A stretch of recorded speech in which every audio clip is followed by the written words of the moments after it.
y'all for tuning in to our new series on Wine About It called Am I Doing This Right? For obvious reasons, that's the title. I feel like in parenting, that's like your main question in your head. It's like, am I doing this right? Like, I could be screwing all this up. I want to give you confirmation, and yes, you are doing this right. And taking the first step is being here to get some wisdom and some knowledge on this Good Friday. So, that being said, we're going to go into our very first episode, and we have the Daddis.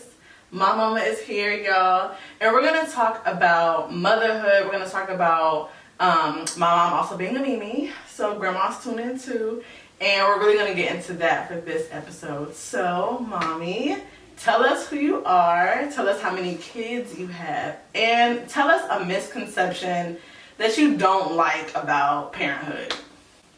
Hi, I'm Antoinette. I have 2 daughters, 1 grandson, and the one misconception that I have about parenting is when people stereotype young teen moms and make them feel like their world is over from having a baby. Growing up, I had a lot of friends that had kids when we were in high school. So, I mean, they made it out fine. So, the encouragement of your life is not over. Yeah. So I want to start talking about our relationship and like raising me and us growing up, right? So I want to ask you, do you feel like me being a mom has helped our relationship? Would you agree or disagree with that? I totally agree with that because I was always close to my dad, but once I got pregnant with you and had you, me and my mom got closer. Yeah. Because I needed her. Yeah. I didn't know what I was doing. So I feel like the cycle just continued as when you had Demarius, and it was like, okay, now what do I do? Yeah. So coming to me as a mom. So absolutely, I believe that it brings you closer. I didn't even think about it like that too. Like, you were such a daddy's girl that it was like, hello, like, I need some mommy wisdom at this point. Like, tell me what you did, tell me what I should and shouldn't say. That's a good point. I didn't even think about that. So, we also want to talk about you being a Mimi. And y'all, I told y'all in the last episode, I made my mom a Mimi very, very young. Obviously, I tell y'all, like, I had my son when I was 15. So, mama wasn't even in her 40s yet. She was a Mimi.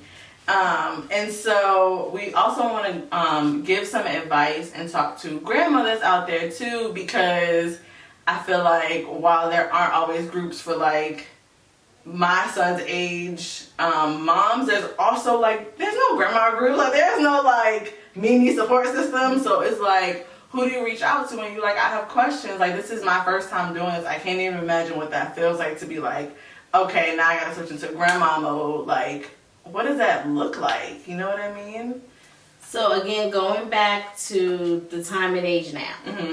When you think of a grandma, you think of, gray hair, retired. I have all this time in the world to spend my grandkids, but it's totally different now. Yeah. Now it's like you can't even tell, who's a grandma, who's not a grandma, and I had an awesome mom that was good to you and to my nephew. So that grandma advice and love was already there. So, and then I had my grandma as well. So that was already there. Yeah.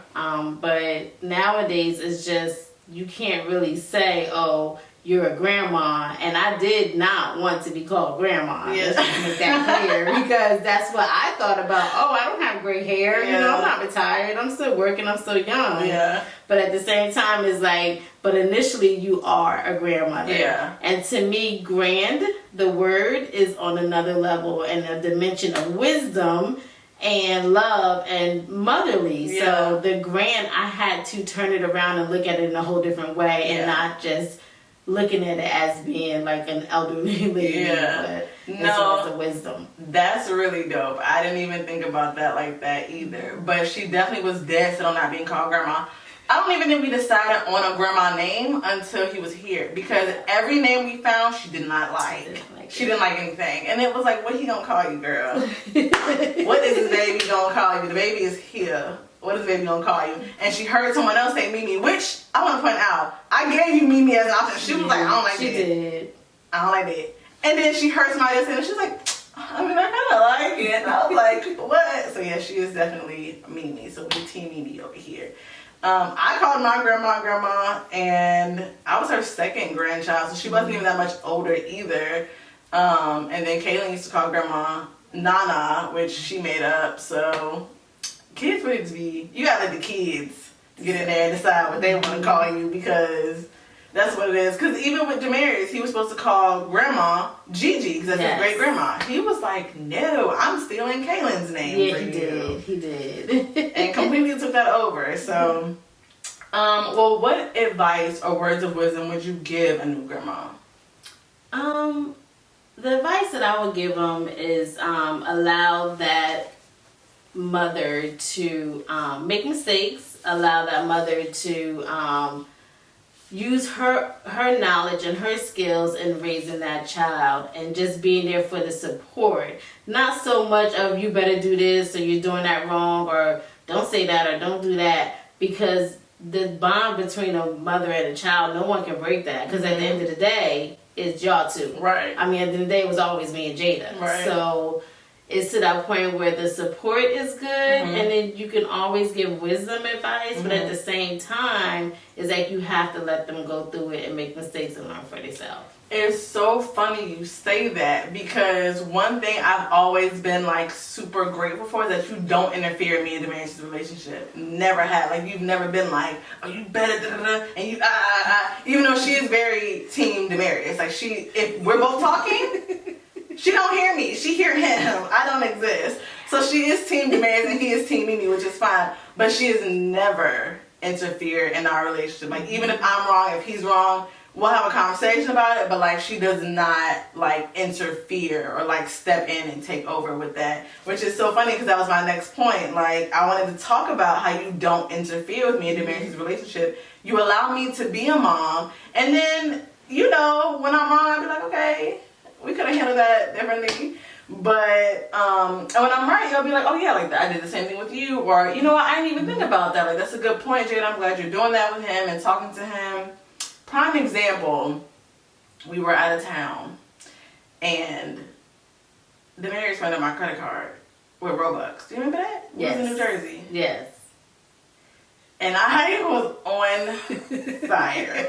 Because this was before I had like lockdowns on his stuff, obviously, because I didn't know that he was going to do that. And I had a conversation with her about it, and I was like, I'm really, really irritated with this child, but I'm gonna have a conversation with him, because yelling at you just gonna try to do something else sneaky again at some point later. So let me just talk to you. And so I asked him if he did it. He denied it. I asked him again, and I was like, I'm gonna ask you one more time before I step into an old generation mommyhood, because don't play with me.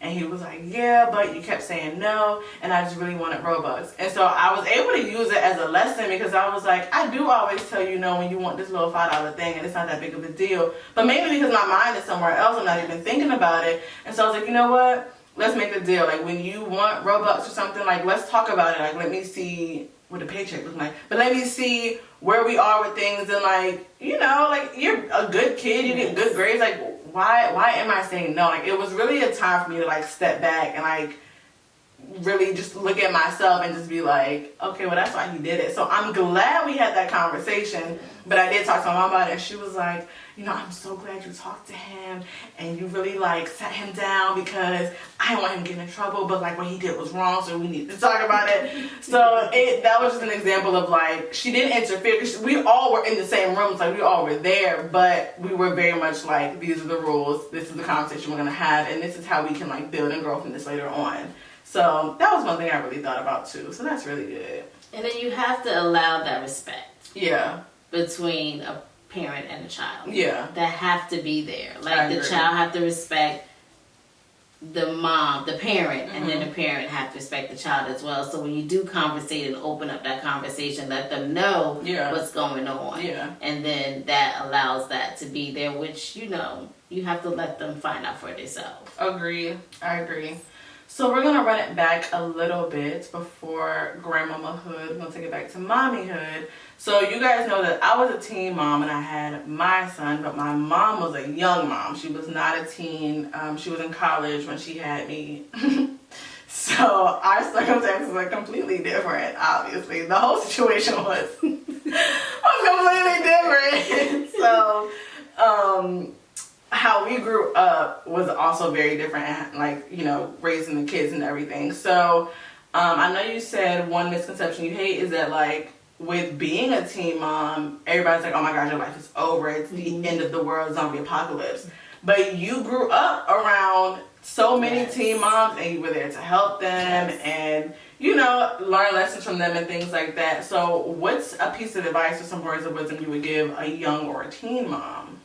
First, I would say understand the situation that you're in. Yeah. Know that and have confidence that everything happened for a reason. Period. It is a reason why you're with this child right now. Mm-hmm. You're going to have people to tell you, you have the negativity there and then you have the positivity there, but it's up to you to make that choice of what you're going to take in and what you're going to spit out. Yeah. Like, take in what you know is going to take you further and it's going to, you know, make you feel like, oh, I can do this versus, oh my God, now I won't have any money or I won't be able to go nowhere. I won't do that. You have to change your mindset and focus on the positivity and not the negativity. Not to say that you're not going to feel bad. Right. You're going to feel bad. You're going to feel sad. You're going to feel alone. But at the same time, you know that, but I can't do this. It can't be done. I've seen people do it. Yeah. I've known people that do it. There's a lot of football players, basketball players. I mean, famous people that were just raised with just their mom. You got Alicia Keys. You got, I can't name the basketball players offhand, but there's many people out there that were raised by a single mom and they feel like they're stronger because of that. Yeah. Because you have to be. Yeah. Because it's just me, so I have to bring it up another level. I like that, and I feel like with that comes the support system, which is going to be in our next episode that I'm calling Support Sis, because I'm going to have my sister here. And I feel like a lot of times we, you know, try to do everything by ourselves and we try to be hyper independent and I can handle it, but you don't win an award for doing everything by yourself. So you might as well lean on that support system when you can. Now, don't be a burden. That is not what I'm telling you to do. Have conversations with these people, but lean on your support system. Know that they're there for you and they're here to help you, because it does take a village to raise a child. It's not one-sided. It can't just be one person.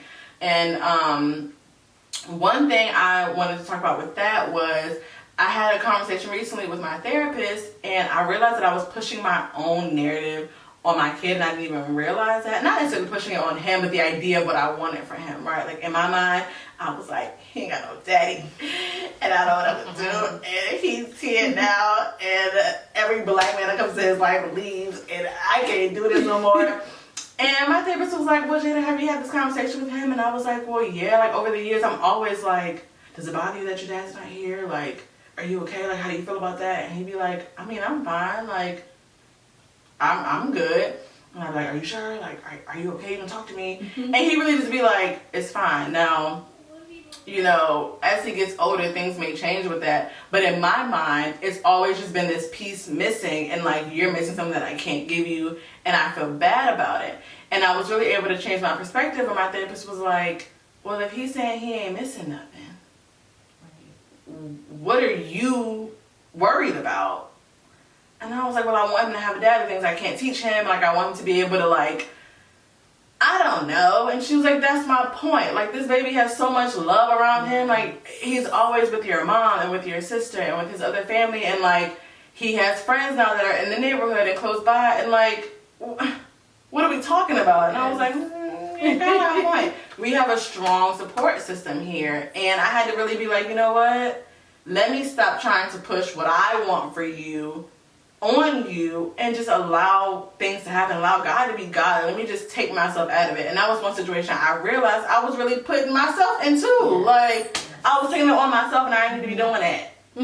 So that is one less thing that I stress about now these days, because I was like, you were absolutely right. We have a support system. We have so much help here, and it doesn't need to look the way that I want it to look. And just because it's not looking the way that I'm looking, I'm telling myself that it's wrong or it's not right or something's wrong here. This isn't the way it should be. The whole time God has been like, don't you think I'm going to have everything happen the way it's supposed to? Yes.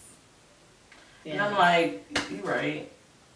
I don't even know what we're talking about here. So our next episode is going to be about the support system and how much that helps, and just really get the perspective of someone who is a heavy support system, and that way you can also talk to your support system about how they feel about things and what's on their mind and things like that. So I'm really excited for that.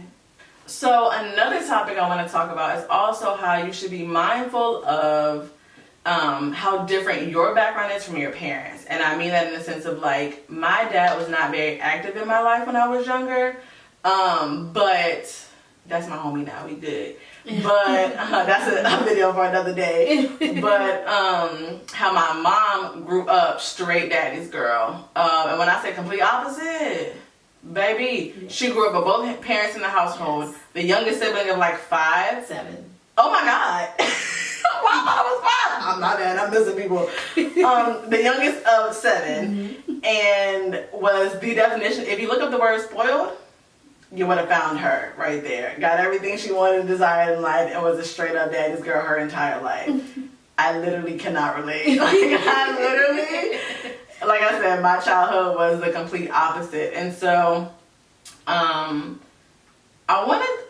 don't really even know how to bring up the difference, but like, we obviously were raised differently, but we also grew up in different regions. Like, you grew up in the north and I'm growing up in the south. So like, things are different for me here, period.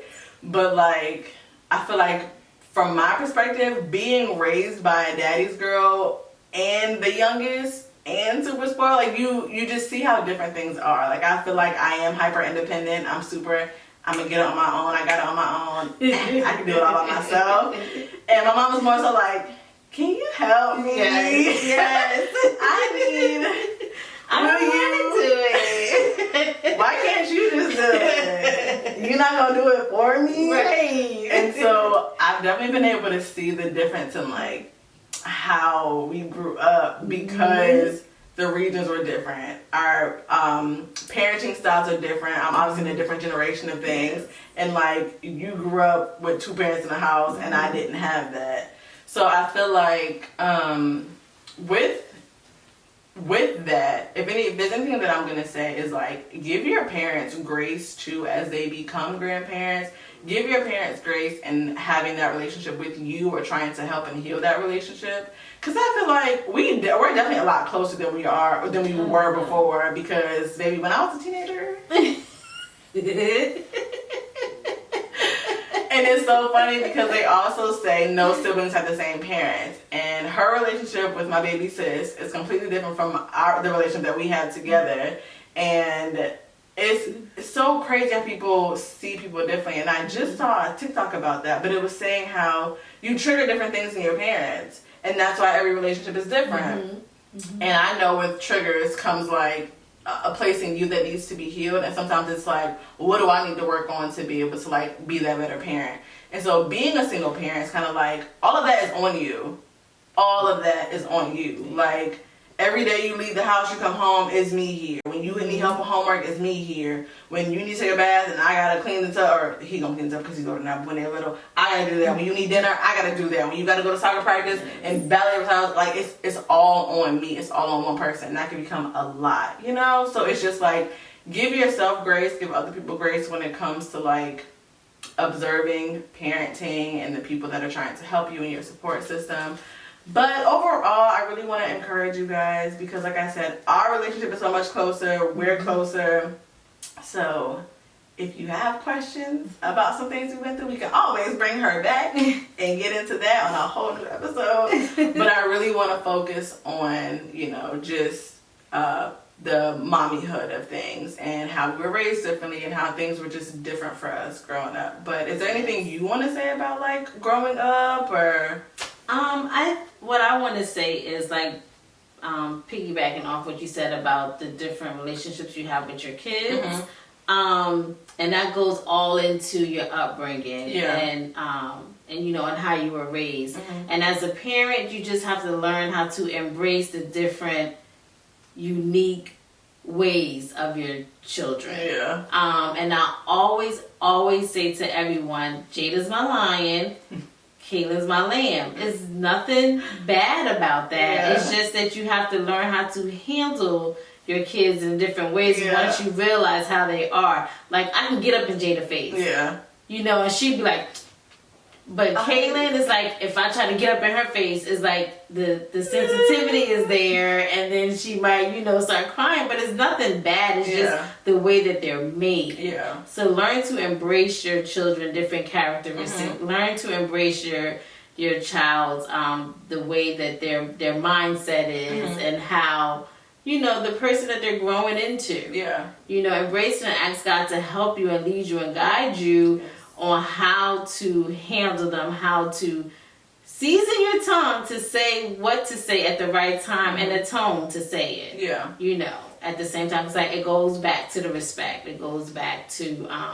and you always want your children to grow up and to be, do more than what you have. And, you know, be a better person. And you can be hard on yourself as a parent, because you just want your child to grow up and be, you know, all they can be. Yeah. So you want them to be that. So I just think, you know, just learn how to embrace your children in their different ways. Yeah. Well, that's a really good point. I really like that. I think that it definitely, I obviously don't have 2 kids, but I imagine having 2 kids with 2 different personalities are just like different. And me and Kayla, like you said, I'm the lion, Kay's the lamb. We have some similarities for sure, but we are definitely the lion of the lamb. For sure. But I think one thing with that too is I will say be sensitive to your children though. Either way, even when you feel like that child is a lion. Because for me, if anything, I feel like I'm more sensitive. But like I can't take a joke, I'm gonna take a person and be like, why would you say that? Why would you do that? Kaylin, opposite. She'll be like, ha, that was funny. And like it'll roll on her neck like it's nothing. And so I feel like get to know your kids for what you observe, but like talk to them and ask them like, who are you? Like, what do you think about this? And like, am I doing this right? That's one thing that I definitely like want to do with the marriage as he gets older, because he's only 10. So like right now, his best thing is like, well, I want more Robux. And it's like, okay, dude. But like, as he gets older, I want to continue that relationship of like, I want you to be able to come and talk to me about who you are and who you think you are, so that way I can be sensitive to that too. So I think that's a really good point too. I like that. So we'll wrap up. I really want to say that I'm so proud of you. You are an amazing Mimi. And I'm really glad our relationship has progressed. I feel like it really helps with me being a mom and you being Mimi. So I'm really, really glad that you could join us today on our very first episode of Am I Doing This Right? So, yeah. Thank you. I'm so proud of you. Thanks.